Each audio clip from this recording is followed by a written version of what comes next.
All right. Thank you, everybody, for showing up. Today, we are going to be talking about the 4 automated email flows that we implemented for a client that added an extra $100,000 per month in revenue. Now, free training, we're going to walk you guys through very specifically the exact 4 flows that we use specifically for our client Purelay to add an incredible amount of recurring revenue. And before we actually dive in and really talk about what those 4 flows were, and we are going to actually list very specifically the strategies and the very specific emails that go into every single flow. So make sure you stick around and watch the entire video because we'll be covering that towards the end. But before we talk about that, none of that would make any sense if we didn't give you some context around why those 4 flows worked so well. And so what I want to do to begin this training is actually walk you through a little bit of the framework and a little bit of the methodology that we use when we scale up email marketing programs so that you can understand the baseline strategy first and not just sort of blindly copying tactics, because if you do that and you just copy these, they're not going to work as well as they would if you take the actual strategy and apply them to your brand. So what we're going to do first is start talking a little bit about the strategy of email. And then what we're going to do is actually show you guys very specifically how to implement a similar, if not the exact same, 4 automated flows or an automated flow strategy for your brand to see some similar results. So real quick, just to show you guys what we actually did and what the results were, just so you can see some tangible evidence of how it all came together. First off, Purelay is a jewelry brand based out of Europe. They also sell in the US, but they were launched primarily out of Europe.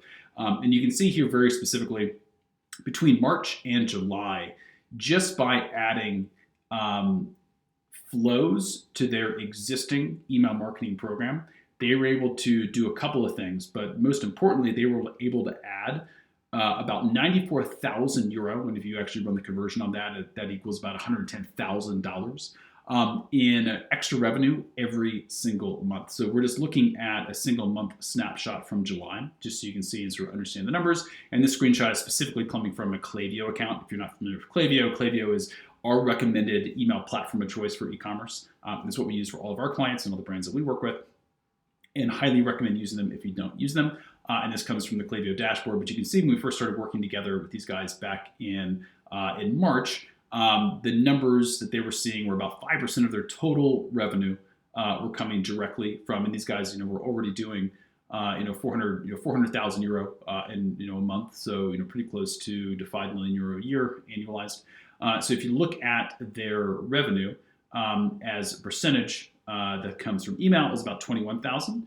And of the flows, only a very small percentage of overall revenue was coming from flows, meaning this whole 5%, is about 4% of this was coming from their email campaigns, and they were just sort of slowly starting to scale up their email program. And what we did is we stepped in and we said, okay, let's look and see where the gaps are. And the primary gap for them was flows. They also made a lot of adjustments to campaigns, but the flows were the primary opportunity.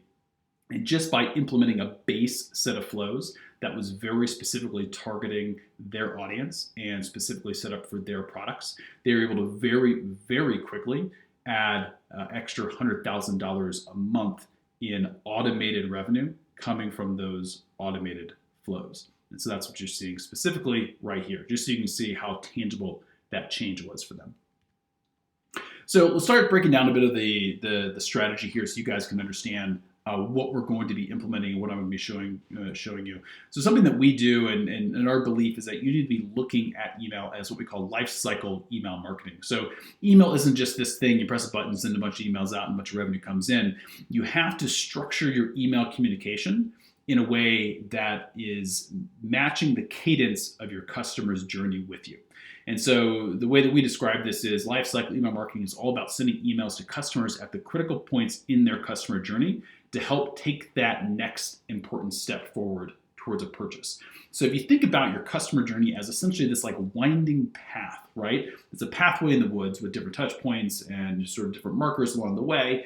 That is what your customer journey is between the point of cold contact with you and your brand all the way to the point of first purchase and the second purchase, etc. Email is an incredibly powerful tool because what it's going to do is, if layered correctly on top of that customer journey, is going to provide the critical communication points at each stage to nudge that customer and push that customer towards the next stage. So every single email you send or every single email automation you send doesn't necessarily have to drive a sale, but it does need to push your customer towards that next action that you want them to take. And that's how you build really, really robust email marketing programs, is understanding that not every email needs to have a dollar sign at the end of it, but it does need to have a purpose that aligns specifically with your customer journey. And every brand has a different customer journey, right? If you're selling a $10 product, your customer journey is much shorter than somebody who's selling a $1,000 product, right? A very high price point, high barrier to purchase product.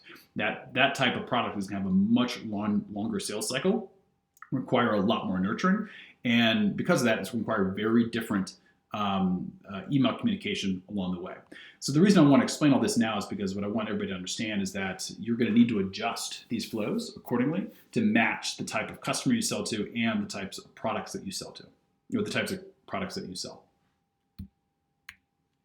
Okay, so let's talk a little bit about what that customer journey is and what I mean. So if you think about, this is a very simplistic representation, but I want everybody to understand exactly what I mean by this. If you think about, somebody who's coming for the very first time, cold traffic, they browse product, maybe they leave, right? Then they come back again and maybe they add to cart, right? And then maybe they leave again, right? And then they come back and maybe they make their first purchase. And they make a purchase and maybe a couple of months later, they come back and make their second purchase, right? So a very simplistic customer journey.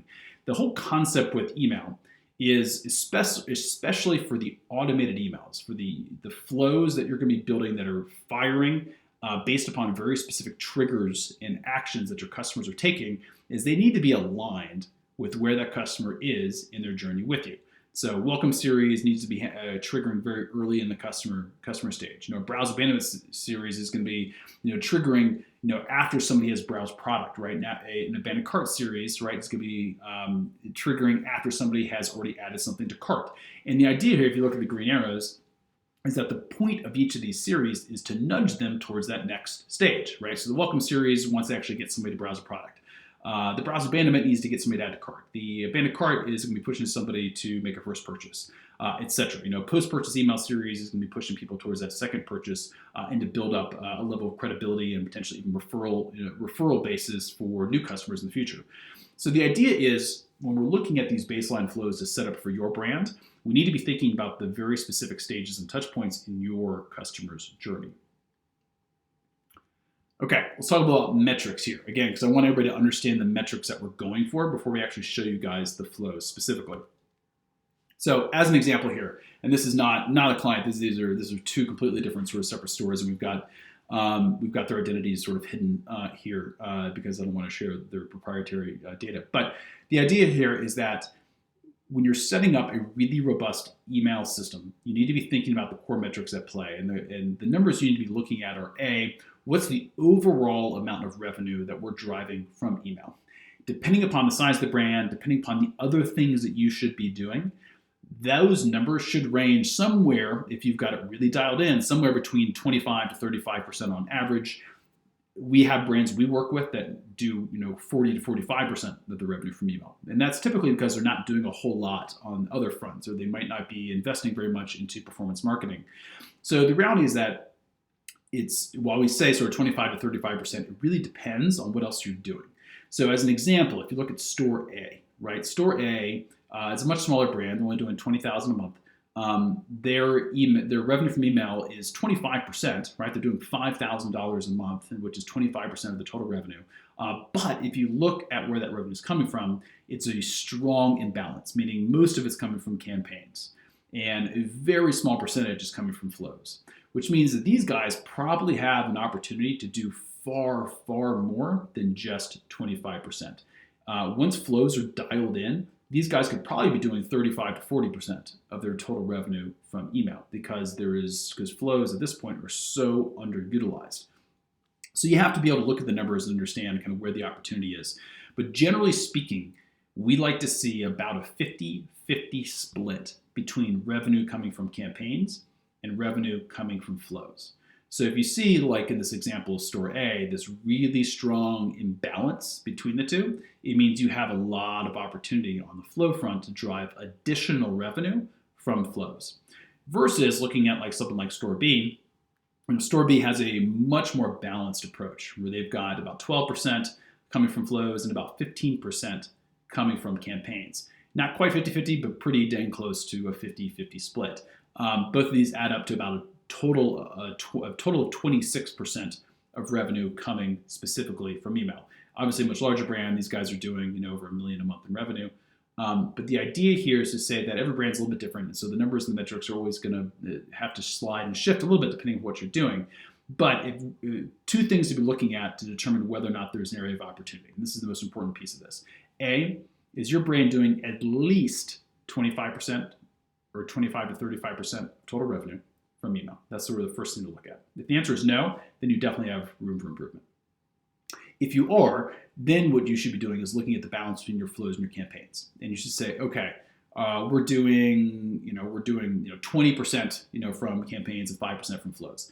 That's a pretty clear sign that you have room to improve revenue specifically from flows and increase your overall revenue from email.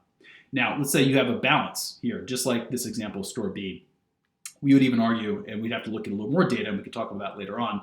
But for these guys, what we need to look at next, if we're seeing 25%, which they're doing 26%, they've got a balance of flows between campaigns. The next thing to look at would be, okay, how are those flows performing on a per email basis, and how are your campaigns performing on a per email basis? Lots of times we'll have brands that are already doing, say 25% total revenue, they're balanced on flows and campaigns, but you look at what they're doing with flows and campaigns, and you can tell through the engagement numbers and the revenue numbers on a per email basis and the open rates that there's still room to improve the flows themselves and also the campaigns themselves. So the reason I brought this up is because I don't want everybody to think that it's as clear cut as saying, okay, we're already doing 25 or 30%, there's no room for improvement.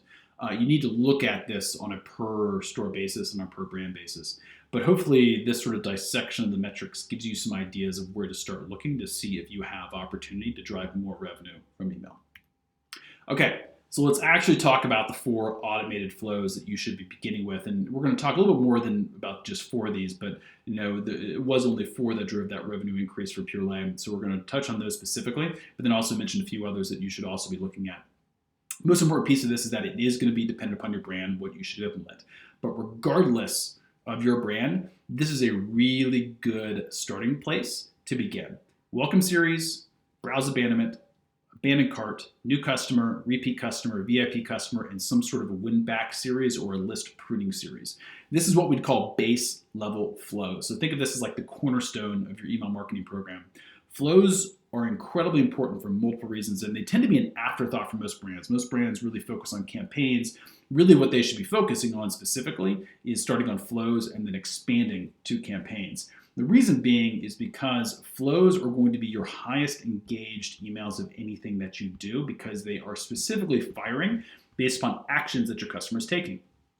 Meaning, if you sign up for a discount code on a pop-up, right, and you trigger a welcome series, the engagement and open rates on the first couple of emails of that welcome series are going to be incredibly high, right? In a lot of cases, 40, 50, 60+% open rates on those emails because people took an action and now they're expecting something to come behind it. Versus you just sort of blasting off an email campaign that's when you decide it gets sent and just hoping somebody opens it, right? And so you typically see much higher engagement of flows than you do from your campaigns. And this is good because it helps improve your sender reputation score. So by seeing really high engagement, platforms like Google, Bing, et cetera, are going to go, oh, okay, these guys send quality content, they get high engagement. That's going to help improve your sender reputation score. So having flows in place is actually a really good way to help bulletproof the campaigns you're going to send later on because it helps show providers like Google that you send quality content and they're going to be more likely to let your campaigns actually go through to the inbox versus something like spam. So it's a really good way to set a very healthy baseline for your program. So this is why we talk about setting up baseline email flows first because they're really, really important. And these are the ones you should be focusing on specifically to start.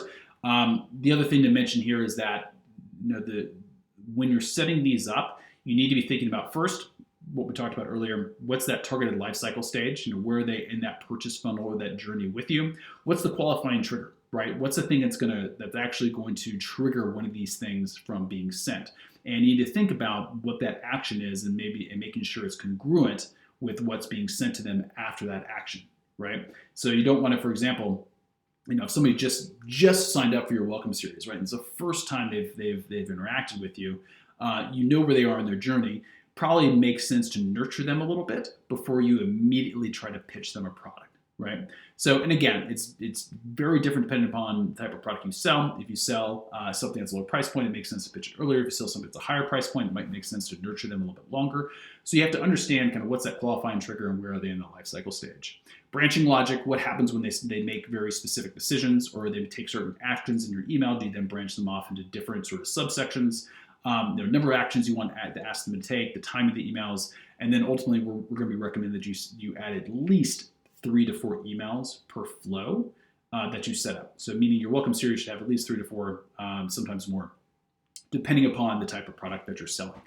But just wanted to give you guys some thoughts, some things to be thinking about and making sure that you are implementing when you go to set up your flows. Oh, actually, real quick, the 4 that we're talking about for Pure Lay are going to be these 4 here that are underlined on the left-hand side: welcome series, abandon, new customer, and repeat customer. Okay, so let's talk about the welcome series. Specifically, what goes into the welcome series and what is the framework around the welcome series. So again, this is a baseline framework. You can adjust this. These can be adjusted by per brand. They should be adjusted. Messaging should be adjusted depending upon your vertical. This is the implementation we did for Pure Lay.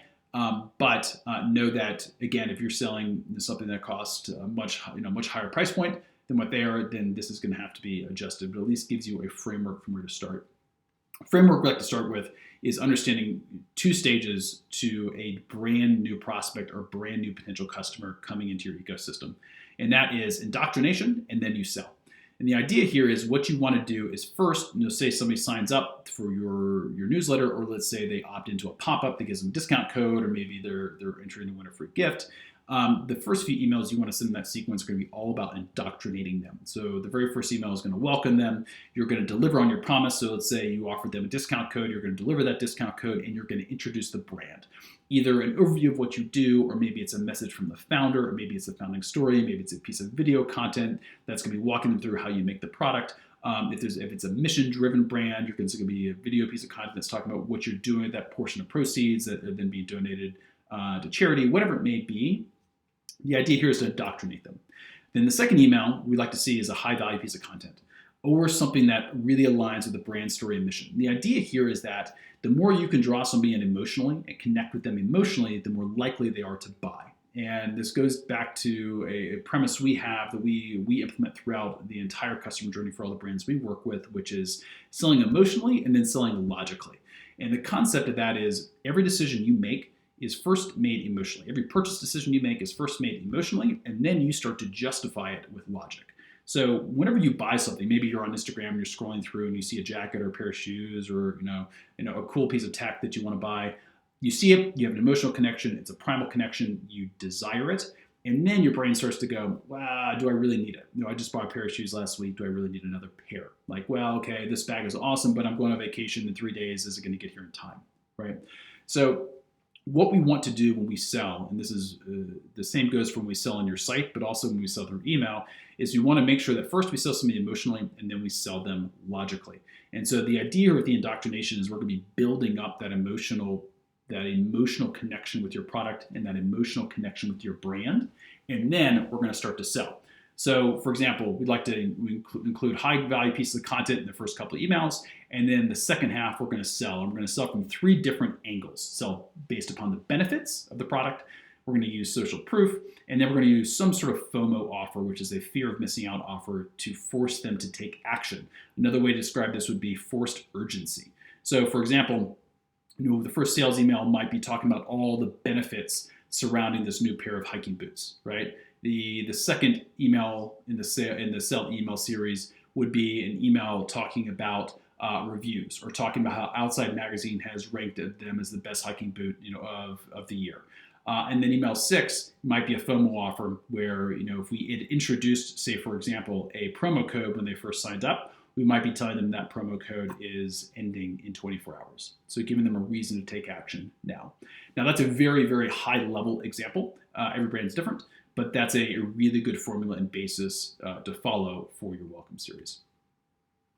Abandoned cart. Let's talk about abandoned cart. A couple ways to think about abandoned cart, but the structure we like to test to begin with is something that looks like a traditional abandoned cart where it's a reminder, immediately upon abandonment, within that first hour, a reminder the next day, hey, you forgot this, and including what we call objection handling. So anticipating what are the objections, those logical objections that somebody has about buying a product, and making sure we're addressing those. We could be addressing those either with things like iconography or an explanation, or we could be using third-party social proof and reviews that actually handle the objections. And then what we'd like to look at is specifically for first-time buyers or for folks that have never bought from us before. We don't like to include discount ladders for repeat buyers because that starts to teach people to buy on discount.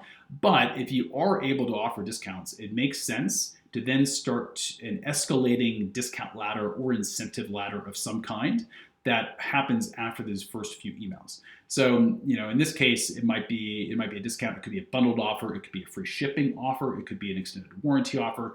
Some sort of added benefit that you're going to continue to up the ante on over time. And these are, this is sort of an example time frame of 2 days, another 2 days, another 3 days, another 3 days. This could extend further. We've seen discount ladders and extended abandoned cart series go up to 180 days before.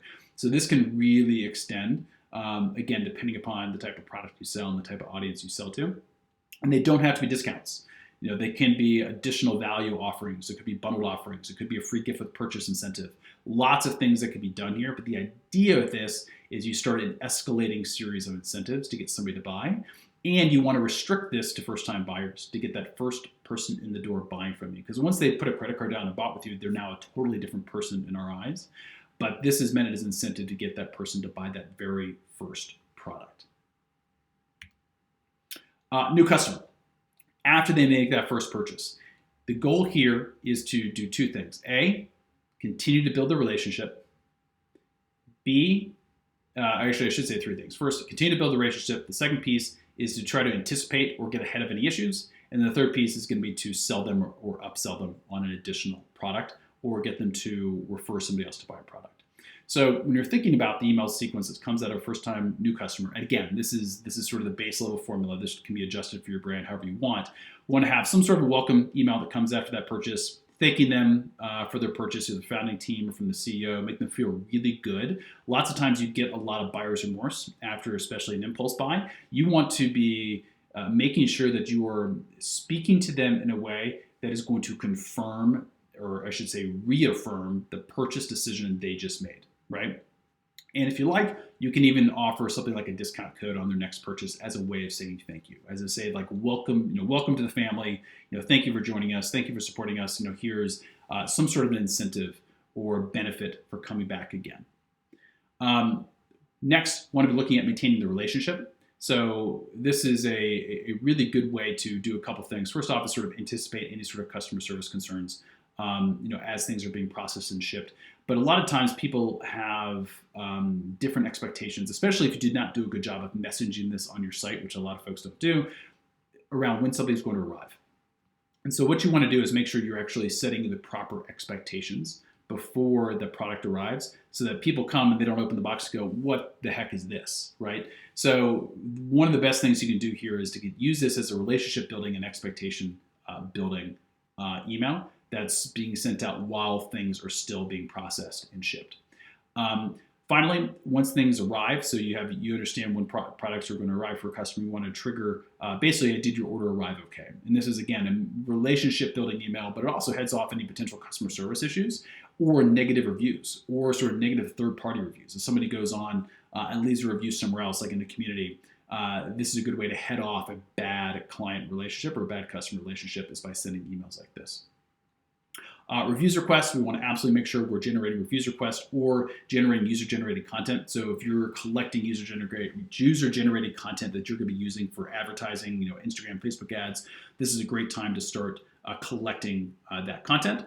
And then finally, you're going to start doing upsells or cross-sell promotions. So the idea here is do a cross-sell or an upsell offer that's relevant to the product that you sold them.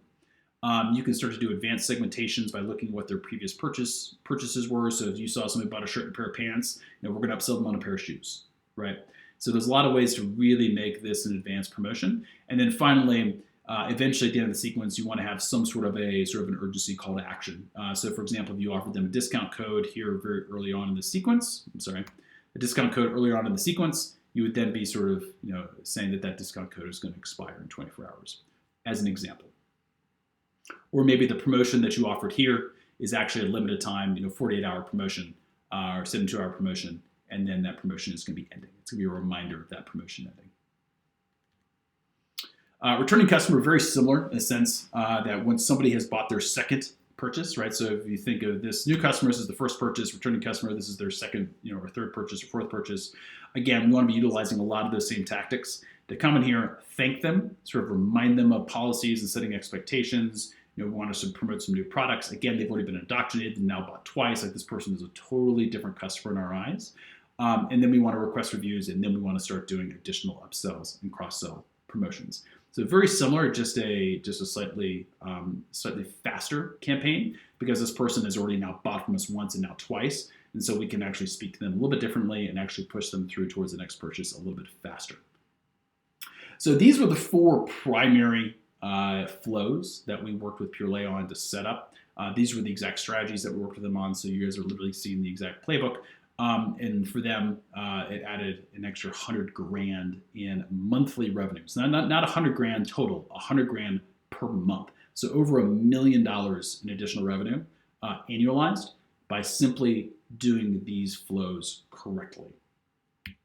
So real quick, we're going to take just a couple seconds here, and I'm going to walk you guys through a couple very advanced tactics, things that you can use to help refine the strategies we just talked about. Segmentation. So when you're looking at sending those flows and then ultimately pulling those people over into campaigns, you want to make sure that you're segmenting that audience based upon the engagement levels of those folks. So here's an example level of engagement.